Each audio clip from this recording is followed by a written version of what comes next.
सबसे पहले आज हम इसमें जान लेते हैं कि बायोलॉजी क्या है। तो व्हाट इज बायोलॉजी?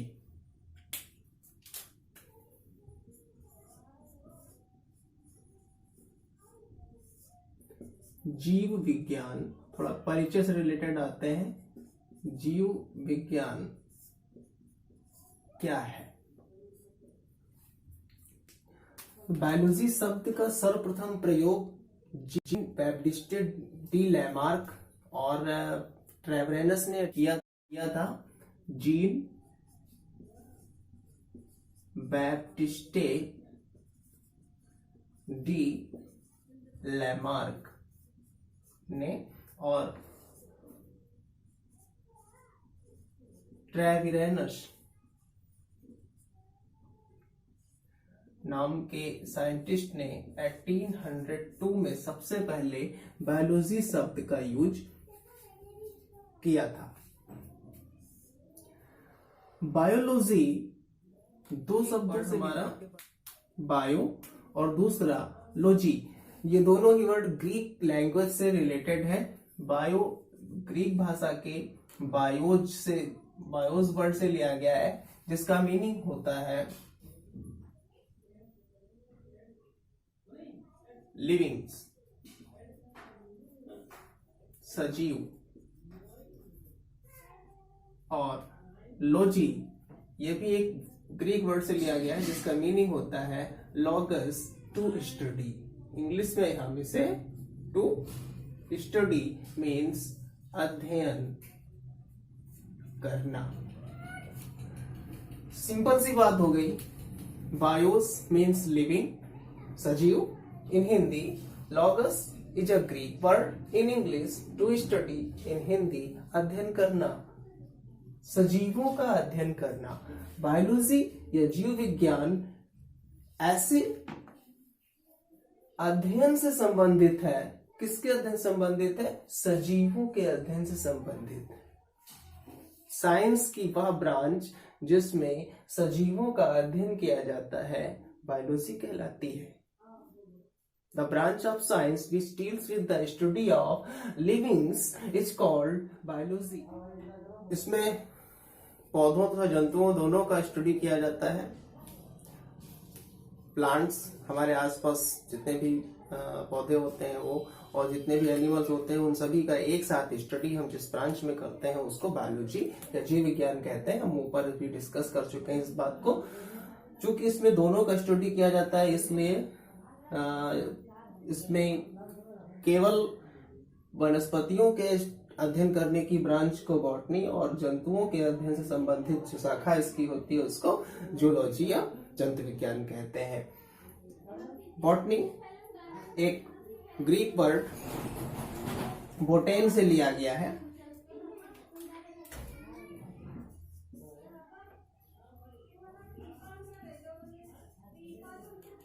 जिसका मीनिंग होता है हर्ब या शाक। और बोटेन अगेन एक ग्रीक वर्ड बॉस्किन से रिलेटेड है, जिसको इंग्लिश में जिसका मीनिंग टू ग्रेज या चरना।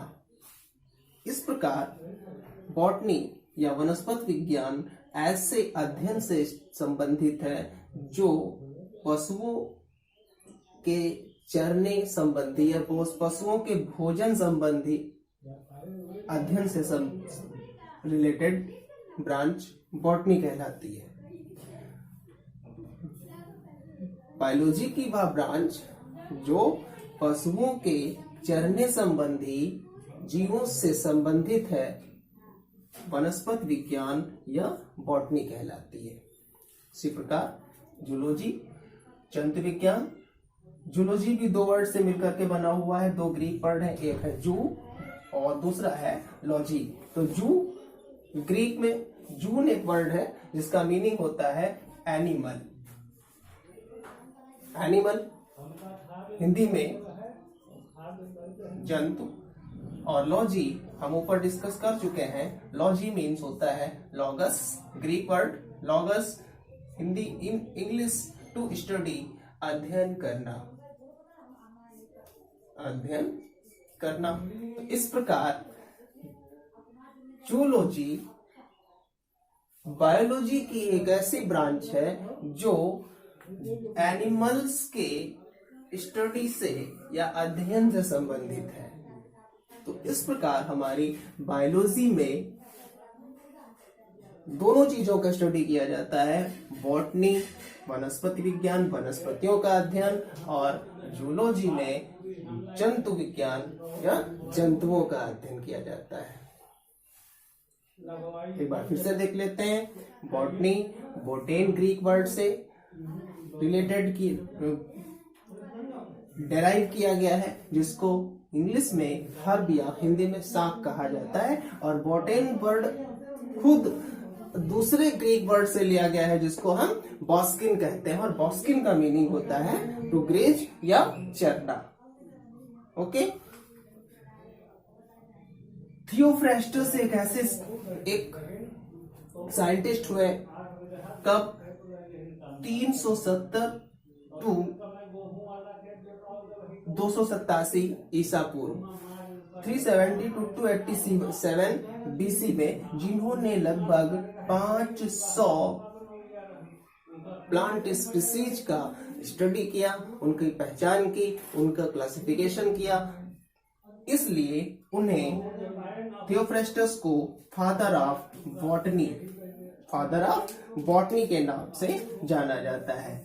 वनस्पति विज्ञान के जनक थियोफ्रेस्टस बोले जाते हैं। इसी प्रकार से एरिस्टोटल 384 टू 322 BC में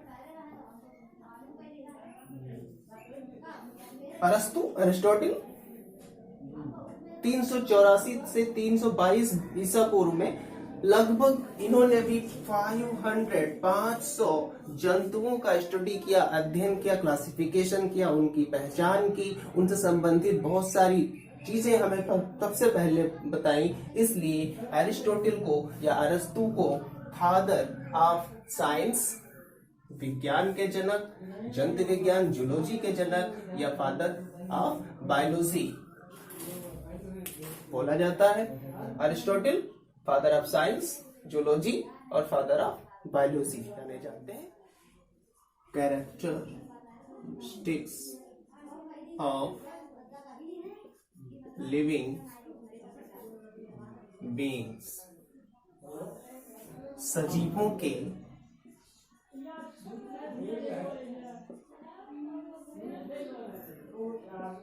प्रमुख लक्षण।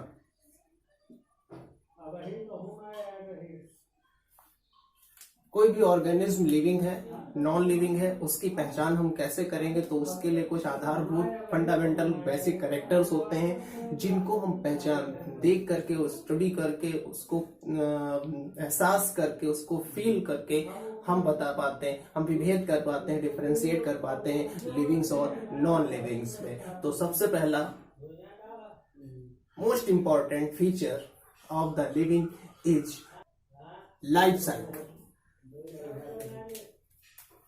But one is life cycle, जीवन चक्र. It is the most important features of all livings because they have a definite life span and complete their life cycle in various stages. अपने जीवन को वो विभिन्न पूरी लाइफ पीरियड को एक चक्र के रूप में विभिन्न छोटी छोटी स्टेजेस में कंप्लीट करते हैं। जैसे पहले वो एम्ब्रियोनिक जीवन जो है वो उसके अपनी मदर की यूटेरस में ही स्टार्ट हो जाता है कि सिंगल यूनी सेल्यूलर सेल युग्मनज या जायगोट के रूप में प्रारंभ हो जाता है। उसके बाद उसका जन्म होता है, बर्थ होता है, उसकी शैशवावस्था आती है, शैशवावस्था के बाद में बाल्यावस्था आती है, फिर किशोरावस्था, प्रौढ़ावस्था और वृद्धावस्था के बाद में व्यक्ति की डेथ हो जाती है। तो ऐसा सिस्टम केवल लिविंग्स में ही पाया जाता है, नॉन लिविंग्स में ये व्यवस्था या फीचर नहीं पाया जाता है। तो लाइफ साइकिल या जीवन चक्र is the basic main feature of livings. Second है जीव द्रव्य या protoplasm.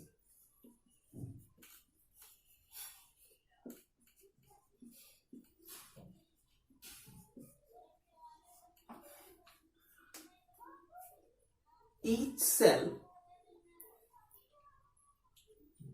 consists of living matter within it, which is known as protoplasm. Protoplasm is a living matter of livings or cell. It is bounded by cell membrane in animal cell and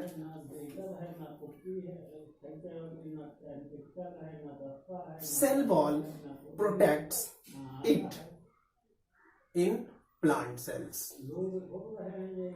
जीव द्रव्य जीवन का भौतिक आधार है। Protoplasm जीवन की जितनी भी आधारभूत क्रियाएं होती हैं वो सेल के साइटोप्लाज्म या प्रोटोप्लाज्म जीव द्रव्य में संपन्न होती हैं, क्योंकि जो एनर्जी केमिकल एनर्जी होती है मटेरियल्स के रूप में वो इसी जीव द्रव्य में डिसॉल्व रहती है, सस्पेंडेड रहती है, एम्बीडेड रहती है। बहुत सारी डिफरेंट केमिकल रिएक्शंस होती हैं, उसके फलस्वरूप हमें एनर्जी इसी प्रोटोप्लाज्म से मिलती रहती है। तो ये फीचर केवल और केवल लिविंग्स का होता है, नॉन लिविंग्स में ये व्यवस्था नहीं पाई जाती है। तीसरा जो हमारा मेन कैरेक्टर है जिसको सेल स्ट्रक्चर, सेल कोशिका संरचना,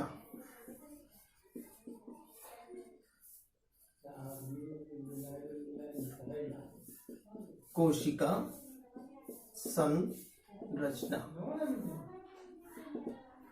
जितने भी लिविंग्स होते हैं सभी का body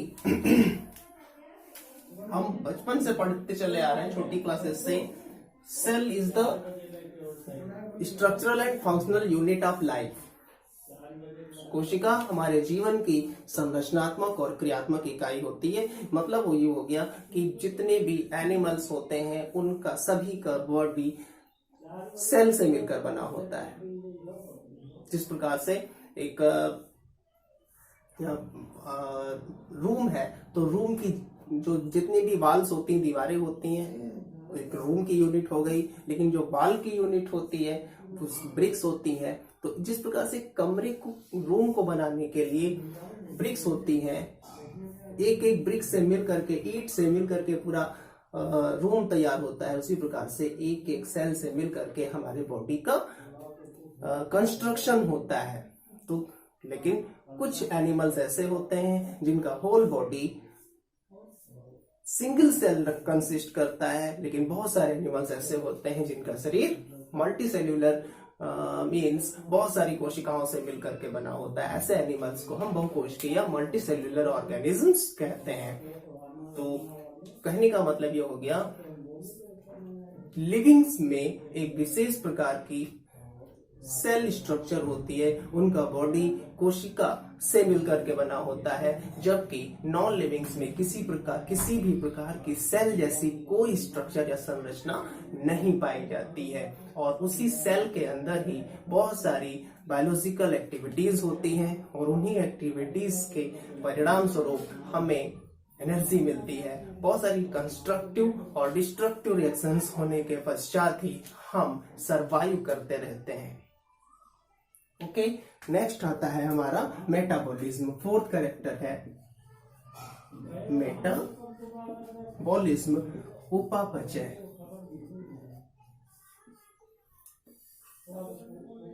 this is the special characteristic of living beings. ये भी जितने भी सजीव होते हैं उनका शरीर का प्रमुख लक्षण होता है बॉडी को सरवाइव करते रहने के लिए हम जन्म लेते हैं और जन्म के साथ ही हमारा न्यूट्रिशन भी स्टार्ट हो जाता है। Nutrition is one of the important biological activities nutrition होता है, उसके बाद में बहुत सारे डिफरेंट रिएक्शंस। न्यूट्रिशन के थ्रू हम जो भी न्यूट्रिएंट्स बॉडी में रिसीव करते हैं, इंजेस्ट करते हैं, उनका अंतर्ग्रहण करते हैं, वो डाइजेस्ट होती हैं। डाइजेशन के पश्चात उनको एब्जॉर्ब किया जाता है। एब्जॉर्ब होने के बाद में वो पूरी बॉडी में सेल से, एक सेल से दूसरी सेल तक थ्रू ब्लड एसिमिलेट होती है, उनका स्वांगीकरण किया जाता है। और आफ्टर दैट जो अनडाइजेस्टेड फूड होता है वो last part of the alimentary canal, large intestine, rectum, मलाशय के थ्रू बॉडी से बाहर इजेस्ट कर दिया जाता है। तो मेटाबॉलिज्म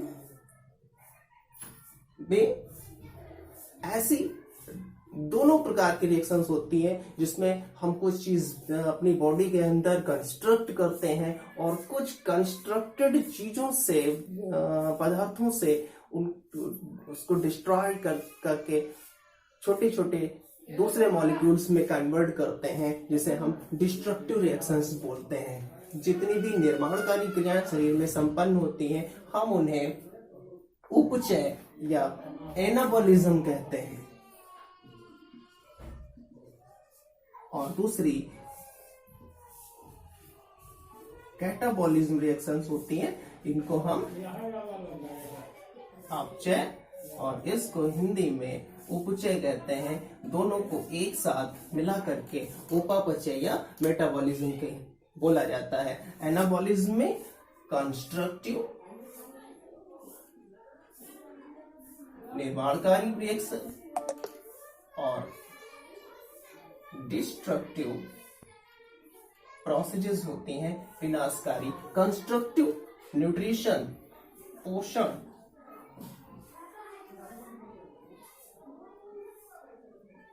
जैसे पोषण एक कंस्ट्रक्टिव प्रोसेस है, जबकि रेस्पिरेशन या श्वसन एक विनाशकारी डिस्ट्रक्टिव प्रोसेस है। क्योंकि रेस्पिरेशन की प्रोसेस में जो हम न्यूट्रिशन में ग्लूकोज गेन करते हैं, उसको रेस्पिरेशन की क्रिया में जो ऑक्सीजन हमें मिलती है, उस ऑक्सीजन के थ्रू उसे ऑक्सीडाइज करके उसको जलाते हैं, उसका विनाश कर देते हैं ग्लूकोज को, और उससे हमें एनर्जी मिलती है। इसलिए जो हमारी रेस्पिरेशन की प्रोसेस है वो एक डिस्ट्रक्टिव यानी कि कैटाबॉलिक प्रोसेस है। तो इस प्रकार से anabolic and catabolic both type of reactions continuously occurs in our body for survival of या for the betterment of human beings, not only human beings but for all livings which exist on earth, जो पृथ्वी पर पाए जाते हैं। जितने भी जीव होते हैं उन सभी के लिए दोनों ही रिएक्शंस बहुत ही इंपॉर्टेंट रहती हैं। और ये भी इस प्रकार से मेटाबॉलिज्म जो है वो केवल सजीवों का एक महत्वपूर्ण फीचर हो जाता है। डिसाइड दिस, इसके अलावा बहुत सारी प्रोसेस होती हैं।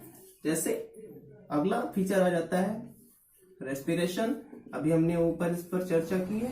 श्वसन, next excretion, next circulation, next reproduction, next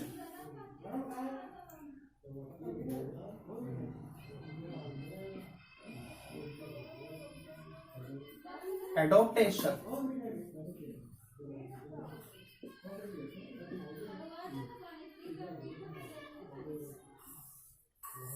sensitivity and adaptation। Respiration, चर्चा की रेस्पिरेशन, जितने भी एनिमल्स होते हैं वो अपने बॉडी को सरवाइव करने के लिए जो भी फूड मटेरियल्स अपने बॉडी में न्यूट्रिशन के थ्रू ऑब्टेन करते हैं, उसके ऑक्सीडेशन के लिए, उसके ऑक्सीकरण के लिए एंड ऑक्सीकरण के लिए बाहर से ऑक्सीजन लेते हैं और उसको डिस्ट्रक्ट करके कार्बन डाइऑक्साइड बाहर निकालते हैं। और ऑक्सीजन से जो हमें एनर्जी मिलती है उससे बॉडी ग्रोथ करती है, प्रोटोप्लाज्म में वृद्धि होती है और जीव सरवाइव करता रहता है। एक्सक्रीशन, इसके साथ साथ जैसे रेस्पिरेशन हुआ तो रेस्पिरेशन के प्रोसेस में जैसे ग्लूकोज है C6H12O6, इसको अगर हम ऑक्सीजन की प्रेजेंस में ब्रेक करते हैं, ऑक्सीडाइज करते हैं, तो 6CO2 plus 12H2O plus 673 kilo calorie energy obtain होती है। ऑक्सीजन की प्रेजेंस में ग्लूकोज का डिस्ट्रक्शन हुआ, ऑक्सीडेशन हुआ, विनाश हुआ, नष्ट हो गया, क्या मिला?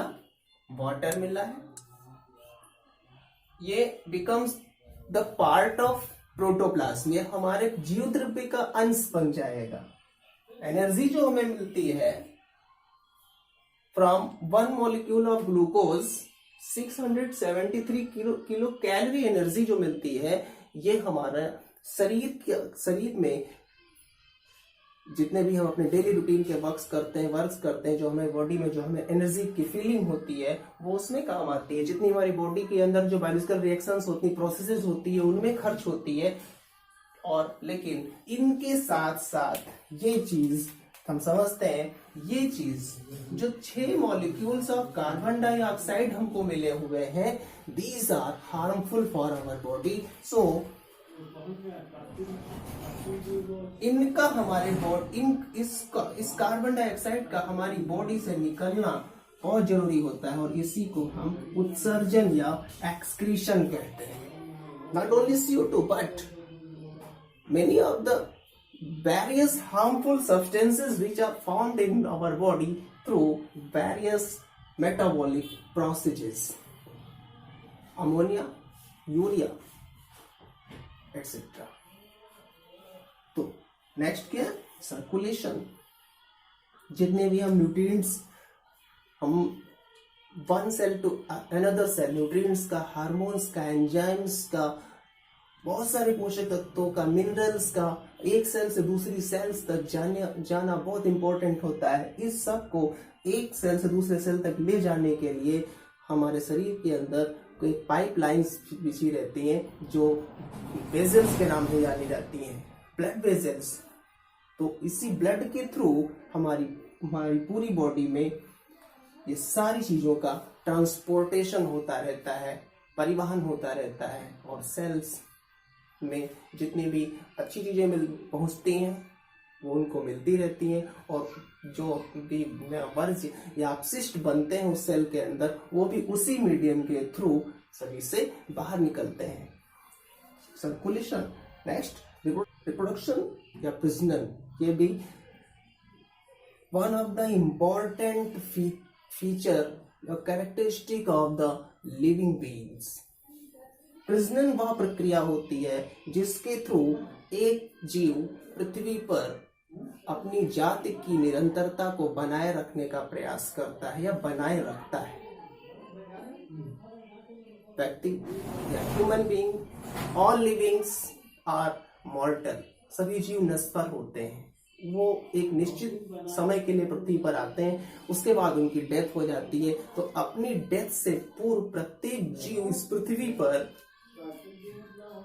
सेम काइंड, बिल्कुल सेम फीचर्स वाले, सेम कैरेक्टर्स वाले जीवों को उत्पन्न करके जाता है। तो जिस प्रोसेस के और उसकी जाति की निरंतरता, कंटिन्यूटी बनी रहती है, उसका वंश चलता रहता है। तो वह प्रोसेस जिसके थ्रू जीव अपने जैसे संतानों को, प्रोजेनीज को उत्पन्न करता है, प्रजनन या जनन कहलाती है। तो ये भी हम लिविंग बीइंग्स का एक इंपॉर्टेंट फीचर है। Adaptation and sensitivity. जीव जहां पर रहता है, एनवायरमेंट को फील करता है, ठंडे का, गर्म का, पेन का, हवा के चलने का, नहीं चलने का, इन सभी को वो फील करता है, एहसास करता है। ये क्या है? ये है सेंसिटिविटी, संवेदना और उसी संवेदना की अनुक्रिया में, उसी संवेदना की रिस्पॉन्स में वो अपने आप को इस एनवायरमेंट के अनुकूल कर लेता है, अडॉप्ट कर लेता है। दिस इज एडॉप्टेशन, यह अनुकूलन है। और इस प्रकार से हमने आज देखा कि ये सजीवों के जो फीचर्स होते हैं, इनको अगर हम माइंड में रखते हैं तो हम अच्छे से लिविंग्स को नॉन लिविंग से डिफरेंशिएट कर पाएंगे। जो चीजें लिविंग्स में ये पाई जाती हैं, नॉन लिविंग्स में इनका टोटली अभाव रहता है।